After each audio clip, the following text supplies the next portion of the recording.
Moto G has brought back all the glories this brand deserved for a long time, and since then, 3 generations of Moto G series smartphones have brought great features at an affordable price.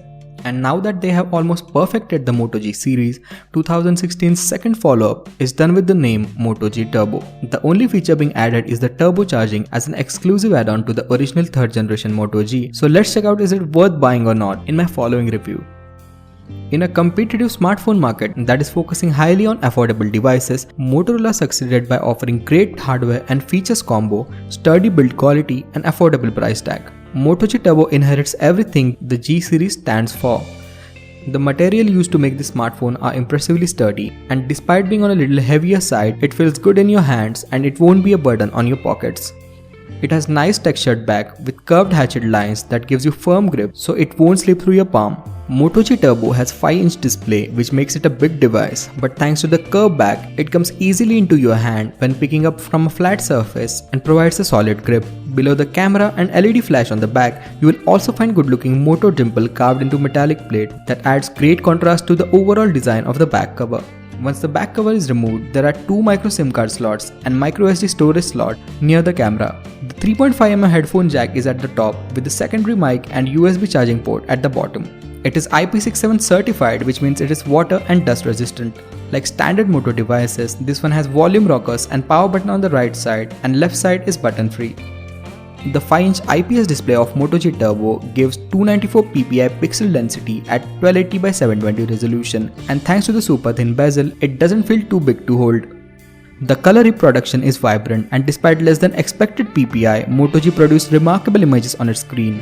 The same is true for watching movies or online videos, so great optimization on the screen quality. The device comes with Corning Gorilla Glass 3 protection, so there will be no scratches on your display even if you are a rough user. The big display makes gaming quite a fun and also comfortable to carry in your pockets, unlike the 5.5-inch size or bigger displays than that. It isn't as bright as AMOLEDs, and unless you have used 1080p devices like OnePlus X before, you won't have any issue with the brightness overall.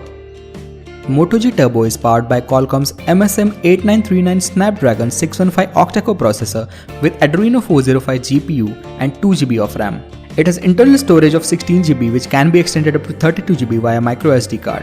While everyone else is craving for a new Android 6.0 update, Moto G comes with Android Marshmallow pre-installed that runs seamlessly. As you can see clearly from the benchmarks, it is a good performer. It has a performance power somewhat more or less as that of 2014-15's flagship Samsung Galaxy S4, which is quite impressive considering the price point.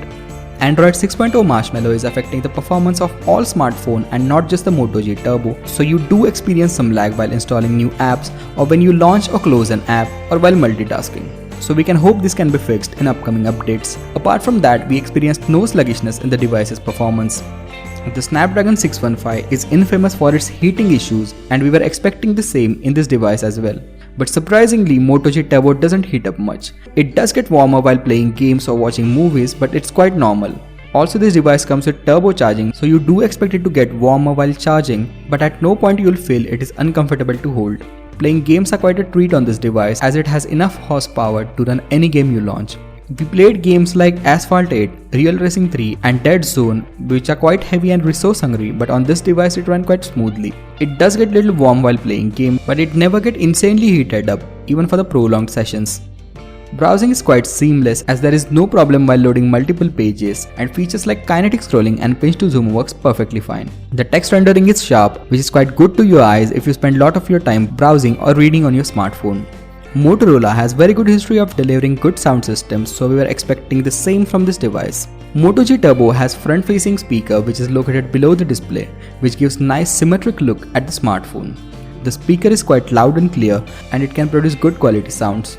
You can listen to each and every beat and instrument used in the audio clearly, which is treat for your ears. As far as headphones are concerned, I'm not sure why isn't Motorola is upgrading them already. They're same round-shaped earphones which doesn't really fit into everyone's ears properly.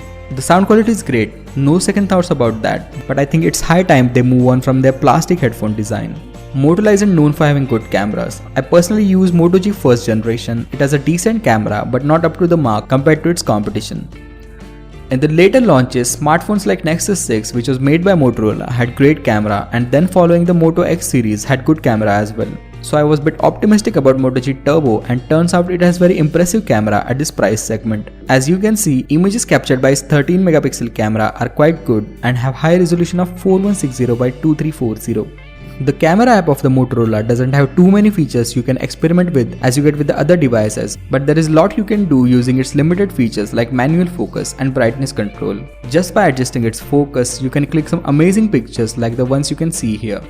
For all the camera geeks waiting for the details, the rear one is 13 megapixel shooter with f2.0 aperture. It has autofocus feature and dual LED tone flash, which is useful in low light. The extra features like geotagging, touch focus, panorama and auto HDR mode is present, and it all works quite good. You can launch the camera app by just twisting the smartphone, and you can also turn on the LED flash by giving it a flick. You can also click the images by pressing volume button as well. The front camera is a 5 megapixel shooter with f2.2 aperture, and it has an auto HDR, so expect some crystal clear selfies with a scope to post processing with HDR features. This front lens can capture images of 2560 by 1440 pixels of resolution, and as you can see the selfies are quite good. The camera performance drops alarmingly in low light conditions. The images get very noisy as you can see, and the color reproduction isn't as good as you can get in the bright conditions. Both back and front cameras are capable of recording at 1080p videos at 30 frames per second. The video quality is good in natural and well-lit conditions, but it suffers in low light. You need to have stable hand to shoot good quality videos, because if you move your smartphone rapidly, expect shaky videos as it comes with no image stabilization and operates at low frame rates. As I mentioned already, the difference between Moto G 3rd generation and Moto G Turbo is the turbocharging technology. So you get up to 6 hours of talk time in just 15 minutes of charging, which is quite impressive.